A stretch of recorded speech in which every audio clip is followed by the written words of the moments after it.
भगवान का अपराध कर दोगे तो क्षमा कर देंगे, लेकिन भक्त का अपराध कर दोगे तो पक्की दुश्मनी ठान लेंगे। दुखिया को न सताइए, दुखिया देगा रोए, जब दुखिया के मुखिया सुने तो तेरी गति क्या होए। एक काल के थप्पड़ में सब फैल जाता है। ये तो अभी जवानी है और बुद्धि चल रही है, तो जो चाहो बोल लो, समय आएगा बोलने लायक नहीं रहोगे, प्रार्थना करने लायक नहीं रहोगे। भगवान का स्वभाव है, उनका अपराध कर दोगे क्षमा कर देंगे, भक्त का अपराध करोगे सीधे वैर भगवान ले लेंगे। कौन निपट सकता है उनसे। भक्तों को कष्ट देने वाले, निंदा करने वाले, अपराध करने वाले दुष्टों को स्वयं भगवान अपना दुश्मन मानते हैं। पाप का विनाश भक्त करते हैं और पापी का विनाश भगवान करते हैं। ये पाप का विनाश भक्त करते हैं, पापी का नहीं। पापी का विनाश भगवान करते हैं। अगर भक्त की शरण में आ जाए तो पापी रहेगा ही नहीं, क्योंकि पाप नष्ट हुआ तभी तो वो साधु हृदय का संग कर पाएगा। साधु संग मात्र से संत दरस जिम पातक टरई। साधुओं का परित्राण भगवान जिस कृपा से करते हैं, उसी कृपा से युक्त होकर दुष्टों का विनाश करते हैं। क्योंकि साधुओं के परित्राण में भगवान का जितना प्यार है उतना दुष्टों से भी प्यार है। क्या? दुष्टों को मारकर परम पद देते हैं, साधुओं को प्यार करके परम पद देते हैं। क्योंकि वो वैर करते हैं, इसलिए उनको ऐसे भगवान उद्धार करते हैं।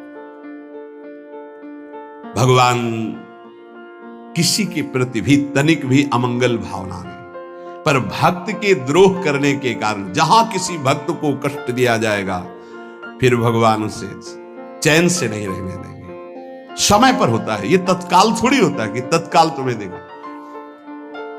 गंगा किनारे एक परम महामहिम स्थान है, पूज्य स्वामी श्री आत्मा प्रकाश जी महाराज, बहुत ही महान तपस्वी, भजनानंदी, अखंड ब्रह्मचारी, ढूढ़ी घाट। हम लोगों ने दर्शन किए। अस्थिमात्र होए रहे शरीरा और तेजो में, ऐसा लगता भुवन भास्कर रामबाग से निकल रहे। इतना देखो तो तेजो में, नीचे का देखो तो अस्थिमात्र होए रहे शरीरा, लंगोटी जरा सा चला ऐसा। हनुमान जी महाराज विराजमान हैं। जब वो रामायण की चौपाई बोलते थे तो ऐसा लगता था ब्रह्मलोक से आवाज निकल रही, परम पवित्र। तो रात्रि में कुछ चोर आए, क्योंकि सोने का छत्र ये सब हनुमान जी महाराज का, बहुत सी ऐसी आभूषण सामग्रियां थी। स्वामी जी को पीटा डंडों से, तो अस्थि मात्र हुए रहे शरीर। बड़े बड़े कानपुर के अधिकारी जन प्राण समर्पित करने वाले थे, बहुत उनका प्रभाव था। जैसे उस उनका व्यवहार, गांव की भाषा, उरे कलेक्टर, ऐसी बात, उरे कलेक्टर, रोड बन जाएगा, करे ये वाला बन जाएगा, हाँ सरकार बन, ये बनवा दे, ऐसे गांव की बात, बिल्कुल सरल स्वभाव, नमन को टिलाई, परमहंस। सुबह जे भी पता चला स्वामी जी को, मैं पूरा का पूरा अलग अलग बड़े बड़े सब ऑफिसर लोग, स्वामी जी बस आप इशारा भर कर दो। स्वामी जी जानते थे, त्रिका लग गए थे, उनका नहीं, किसी ने नहीं मारा है, ये देखो आपको इतनी चोट लगी। बोले हमारे कर्म का फल हनुमान जी ने दिया, कोई कर्म। बोले स्वामी जी ये सब बातें बाद में हम सुनेंगे, आप थोड़ा। बोले हम जानते ही नहीं। तो जानते हो, कुछ महीने बाद उन लोगों की जो दुर्दशा हुई कि चिल्ला चिल्ला के कह रहे थे कि हमने स्वामी जी को मारा, हमने ये सामग्री लूटी, हमने अमुक जगह बेचा, स्वामी जी से कह दो मुझे क्षमा कह दें। चिल्ला चिल्ला के वो विध्वंस लीला हनुमान जी ने शुरू की, चिल्ला चिल्ला के अपने आप बोलने लगे। अगर साधु मौन हो जाए तो भगवान के हृदय में आग पैदा हो जाएगी, और वो उसको ये कृपा मनाओ कि साधु सभा में गाली दे दे, दंड दे दे तो बच जाओगे। नहीं, मालिक अगर स्वयं में दुश्मनी ले ले तो निर्वाह करना मुश्किल हो जाएगा। भगवान का बहुत करुणामय स्वभाव है, पर जब उनके लाडले भक्त को कोई सताता है तो फिर राम रोष पावक सोज रही। धर्म संस्थापनार्थाय संभवामि युगे युगे। भगवान धर्म की स्थापना, भगवान धर्म को साक्षात धर्म स्वरूप है। इसीलिए अगर चैन से रहना, शांति प्राप्त करना है, मंगल मोद सुख प्राप्त करना, धर्म का मार्ग खोजो। धर्म किसे कहते हैं, उसके अनुसार चलो, परम धर्म का मार्ग स्वीकार करो। धर्म का आश्रय लेना ही भगवान का उद्देश्य है। संस्थापना करने के लिए भगवान आचार्य गुरुदेव के रूप में प्रकाशित करते हैं। जब उसकी हानि होती है तब पुनः प्रकट होते हैं, विनाश लीला करते हैं, फिर धर्म स्थापना करते हैं। संभवाम युगे युगे, आवश्यकता पड़ने पर प्रत्येक युग में कई बार अवतार ले लेते हैं। एक युग में जितनी बार जरूरत पड़ती उतनी बार, कभी कारक पुरुषों के रूप में, कभी संत महात्माओं के हृदय के रूप में। किसी भी संत के हृदय में बैठ गए, भारी प्रकाश, भारी प्रचार, वो भगवान कर रहे हैं। भगवान कभी नैमित्तिक अवतार, कभी अंश अवतार, कभी कला अवतार, विविध अवतारों के रूप में, लेकिन संत महात्माओं का यह नित्य अवतार है। भगवान तो सर्व समर्थ हैं, फिर संतों की रक्षा करना, दुष्टों का विनाश करना, धर्म की स्थापना करना, इसके लिए अवतार लेने की क्या जरूरत है? एक संकल्प से अनंत ब्रह्मांड प्रकट हुए, तुम दुष्टों का विनाश संकल्प से ही कर देते ना। समाधान, भगवान अवतार के बिना ये सब कुछ एक क्षण में पलक झपकते कर सकते हैं। लेकिन जिन भक्तों ने आकांक्षा की कि यार बनकर हमारे साथ खेले, कांत बनकर हमारे साथ खेले, लाला बनकर हमारे आंगन में घुटनों के बल चले, इसकी पूर्ति संकल्प से नहीं होगी। इसके लिए तो अवतार लेना पड़ेगा। विशेष कृपा करने के लिए, अपने भक्तों को सुख पहुंचाने के लिए भावानुसार भगवान अवतार धारण करते हैं। अवतार काल में भगवान का दर्शन होता है, स्पर्श होता है, वार्तालाप होती है, और जो भगवान लीलाएं करते हैं उनको जो गाता है, श्रवण करता है, चिंतन करता है, उपदेश करता है, आचरण में लाता है, वो सब भगवान को प्राप्त हो जाते हैं। सदा सबका उद्धार करने के लिए भगवान का अवतार होता है, भक्तों को सुख पहुंचाने के लिए उद्धार होता है, दुष्टों को परम पद प्रदान करने के लिए भगवान का अवतार होता है। भगवान के लिए कोई कर्तव्य नहीं है, उन्हें कुछ पाना नहीं है, वो केवल अपने भक्तों के आवाहन पर अवतरित होते हैं। श्री भगवान कहते हैं, हे अर्जुन, यदा यदा हि धर्मस्य ग्लानिर्भवति भारत, अभ्युत्थानमधर्मस्य तदात्मानं सृजाम्यहम्। हे भरतवंशी अर्जुन, जब जब धर्म की हानि और अधर्म की वृद्धि होती है, तब तब मैं अपने आप को साकार रूप में प्रकाशित करता हूं। वैसे मैं सर्वत्र व्याप्त हूं। यदा यदा हि धर्मस्य, धर्म की हानि और अधर्म की वृद्धि जब होती है, तो भगवान को बेचैनी होने लगती है।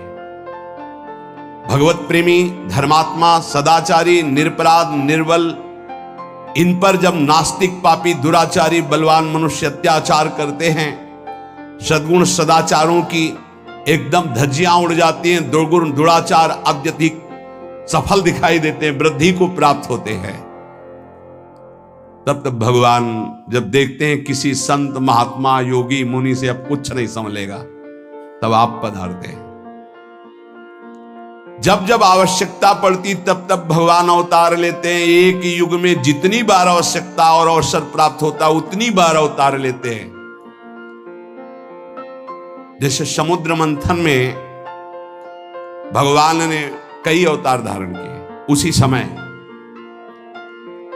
अजित रूप से देवताओं के साथ मिलकर समुद्र मंथन कर रहे हैं, कक्षप रूप से मंदराचल को नीचे धारण किए हुए, शास्त्रावाहु हजारों भुजाएं से ऊपर पकड़े हुए हैं, अमृत लेकर के धन्वंतरी रूप में प्रकट होते हैं।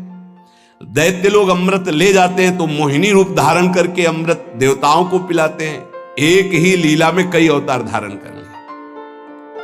अधर्म की वृद्धि और धर्म का ह्रास होने का मुख्य कारण है नाशवान पदार्थों की ओर आकर्षण। जैसे केवल माता पुत्र पैदा नहीं कर सकती, पिता का संयोग अत्यंत आवश्यक है, ऐसे ही ये प्रकृति स्वयं रचना नहीं कर सकती, इसमें पिता परमात्मा की आवश्यकता। उसी के संयोग से ये संपूर्ण ब्रह्मांडों की रचना हुई है। प्रकृति और परमात्मा यही असली माता पिता हैं सबकी सृष्टि के। ये जो शरीर देख रहे हैं, जितनी रचना देख रहे हैं, ये दो से बना हुआ है, परमात्मा तत्व और प्रकृति के द्वारा। हर जगह आपको दो मिलेंगे, कोई ऐसा कण नहीं जहां दोनों। सब जगह परमात्मा तत्व व्याप्त है, कोई जगह ऐसे। मुर्दे में भी व्याप्त है। मुर्दे में वेन के शरीर को मथा तो भगवान निकल आए, पृथु भगवान का अवतार हो गया। खंबे से भगवान नरसिंह रूप में निकल आए। धन्ना जाट को भांग का सिलवट्टा दिया था, उससे भगवान प्रकट हो गए। कुत्ते से नामदेव, भूत से भगवान। कोई ऐसी जगह नहीं जो भगवान ना हो। और प्रकृति, ये जितना हमारे नेत्रों से दिखाई दे रहा, मन से सोचा जा रहा, सब प्रकृति के अंतर्गत है। गो गोचर जहां लगु मन जाई, सो सब माया जानो भाई, दो से ही बना हुआ है। बिना परमात्मा तत्व के प्रकृति कुछ नहीं कर सकती। जैसे हाइलोजन है, बिजली से ही चमकेगा, इसमें चाहिए बिजली, पावर चाहिए, बिजली गई अंधेरा छा जाएगा।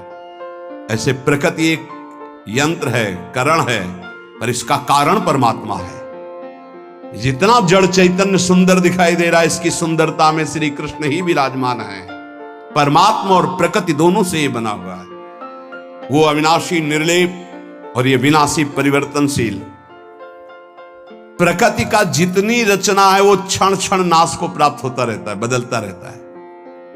वो एक रूप कभी नहीं रह सकता प्रकृति का। और परमात्मा कभी परिवर्तनशील नहीं होता, सदैव एक रूप रहता है। ऐसे ही भगवान का अंश जो, वो एक रूप अविनाशी चैतन्य घन।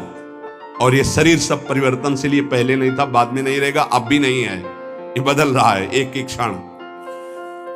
किंचन मात्र भी अपने स्वरूप में परिवर्तन नहीं हो परमात्मा, जिसका परिवर्तन वो प्रकृति। किंचन मात्र एक रस नहीं रह सकती, परिवर्तन ही परिवर्तन। जब कोई अनित्य उत्पत्ति विनाशशील प्राकृत पदार्थों से सुख भोग की इच्छा करता है तो उससे पाप बनने लगते हैं, पतन होता है। और ऐसे जिनका हृदय पतन हो जाता है, वो भगवान और भगवान के वाक्यों को स्वीकार नहीं करते। पापात्मा पुरुष जो पे दुष्ट हृदय सोई होई, मोरे सन्मुख आओ कि सोई, पापवंत कर सहज स्वभाव, भजन मूर्ति भाव न काऊ। जहां अधर्माचरण बढ़ने लगा, पापाचरण बढ़ने लगा, कलह विद्रोह दोष व्यभिचार नाना प्रकार के बढ़ने लगे, तो फिर भगवान उसको रोकने के लिए, अगर किसी ऋषि मुनि के अंदर बैठकर काम चल जाता है तो भगवान ऐसा भी करते हैं। ऋषि मुनि के अंदर बैठकर काम चलने का मतलब, कोई भी ऋषि मुनि पाप को नष्ट करके उसको सौहार्द भाव, सत्य भाव में स्थित करता है, कभी वो पापी को नष्ट नहीं करता। ध्यान रखना, यह है काम चलना। अगर परिवर्तन हुआ तो हुआ, और नहीं हुआ तो अब वहां भगवान परिवर्तन करने के लिए नहीं आते। फिर परित्राणाय साधूनाम विनाशाय च दुष्कृताम। साधु दुष्कृति का विनाश करके उसके अंदर साधुता भरता है। जब तक भगवान की महिमा कृपा अंदर रही तो वो ऐसा विस्तार करता है। जब भगवान देखते हैं अब यहां भी काम नहीं चलेगा, न मंत्र से न उपदेश से अब काम नहीं चलता हमारे साधु महात्माओं का, इनकी तपस्या बड़ी है, इनका रुद्र रूप बड़ा है, तो फिर भगवान स्वयं अवतरित होते हैं उनको साधुता देने के लिए नहीं, विनाशाय च दुष्कृताम, दुष्कृत करने वालों का विनाश करने के लिए प्रकट होते हैं। सतयुग, त्रेता युग, द्वापर युग, कलयुग, इन चारों युगों में देखा जाए तो धर्म का क्रमशः ह्रास होता चला जाता है। जब धर्म का संपूर्ण ह्रास होने लगता है किसी भी युग, भगवान अवतरित हो जाते हैं। तदात्मानम सृजाम्यहम, जब जब धर्म हानि और अधर्म वृद्धि को प्राप्त होता है तो भगवान अवतार धारण करते हैं। कई अवतारों के स्वरूप हैं कारक महापुरुषों के रूपों में। जीवन मुक्त महापुरुषों को भेज देते, जाओ संभालो। जैसे एक समय बड़े बड़े महापुरुष एक साथ प्रकट हुए, अलग अलग प्रांतों में प्रकट हुए, संभाल रहे हैं हर जगह अपने अपनी सीमा में भक्ति का प्रकाश करके अधर्मियों की वृत्तियों का परिवर्तन कर रहे हैं। जब ऐसा भी होता है कि कारक पुरुषों से काम नहीं चले, भगवान फिर स्वयं अवतरित होते हैं। कभी कभी ऐसा भी होता है किसी संत महापुरुष के हृदय में प्रकाशित होकर के धर्म की स्थापना, अधर्म वृत्तियों का नाश करते हैं, व्यक्तियों का नहीं, अधर्म वृत्तियों का। कभी कारक पुरुषों के रूप में जब किसी से कार्य नहीं चलता, जैसे कंस का उपद्रव, जरासंध, भौमासुर, जब कृष्णावतार, कितने बड़े बड़े संबरासुर, बड़े बड़े, ये किसी मंत्र, औषधि, योग बल, तपस्या के द्वारा काबू में नहीं किए जा सकते थे। शिशुपाल, दंतवक, बड़े बड़े कृष्णावतार, रामावतार में भी तब सब ऋषि मुनि देवता, भगवान ब्रह्मा पृथ्वी गौ का रूप धारण करके प्रभु को पुकारते हैं कि अब मेरे बस की बात नहीं रह गई। तब भगवान तदात्मानम सृजाम्य हम, प्राणी मात्र का परम मंगल करने के लिए, धर्म की स्थापना के लिए भगवान अपने को प्रकाशित करते हैं सर्वत्र। भय प्रकट कृपाला दीन दया, वो प्रकट होते हैं। परित्राणाय साधूनाम विनाशाय च दुष्कृताम धर्म संस्थापनार्थाय संभवामि युगे युगे। साधुओं की रक्षा, भक्तों की रक्षा करने के लिए, पाप कर्म करने वालों का, अधर्म आचरण करने वालों का विनाश करने के लिए और धर्म की भली भांति स्थापना करने के लिए मैं युग युग में प्रकट हुआ करता हूं। अर्जुन जी से कहते हैं परित्राणाय साधूनाम। साधु मनुष्यों के द्वारा अधर्म का नाश और धर्म का प्रचार होता है, इसलिए भगवान साधुओं की रक्षा के लिए अवतार धारण करते हैं। साधु किसे कहते हैं? जो सदैव दूसरों का हित करने का स्वभाव रखता है, जो स्वयं बड़े से बड़े कष्ट को सहकर दूसरों का मंगल करता है, जो सदैव भगवान के नाम रूप गुण प्रभाव लीला में निरंतर डूबा रहता है और दूसरों को प्रेम पूर्वक नाम स्मरण, नाम कीर्तन, भगवत लीला आदि में लगाता है, ऐसे भगवान के भाव में डूबे हुए आश्रित जनों को साधु नाम पद कहा गया है। जिसका एकमात्र परमात्मा ही है उसे साधु कहते हैं। जिसका एकमात्र परमात्मा प्राप्ति उद्देश्य है उसे भी साधु कहते हैं। जिसका नाशवान संसार के भोगों का उद्देश्य है उसे ही असाधु कहते हैं।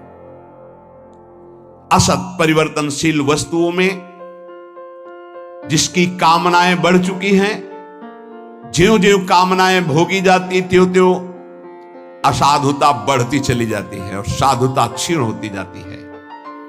साधुता लुप्त हो जाने पर अधर्माचरण बुरा नहीं लगता। ध्यान रखना, जिसका पवित्र हृदय थोड़ी भी गलती करेगा तो जलेगा, और वही जब गलती पे गलती करता जाएगा तो फिर उसकी जलन खत्म हो जाएगी। साधक को महसूस होता है मेरे से गलती हो गई, वो जलता है, रोता है, और जब भयंकर पापाचरण होने लगता है तो उसे गर्व होने लगता है कि मैं ऐसा भोगता करता हूं। उसको कोई गिलानी नहीं होती।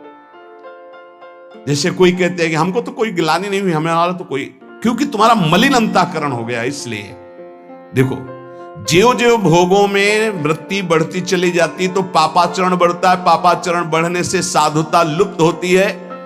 असाधुता का मूल, वो मूढ़ता, वो कामना बढ़ती चली जाती, हृदय मलिन हो जाता, उसको ग्लानि भी नहीं होती, पश्चाताप भी नहीं होता।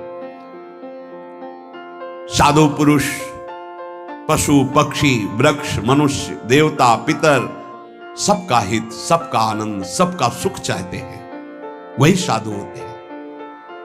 यदि सच्ची बात तुम संतों के मन के भाव को जान जाओगे तो उनके चरणों को पकड़ लोगे। ये विपरीत दुष्ट लोग बाहर से केवल मृदु बोलते हैं, इनके अंदर केवल दूसरों को दुख देने की बात रहती है, सुख लूटने की बात रहती है।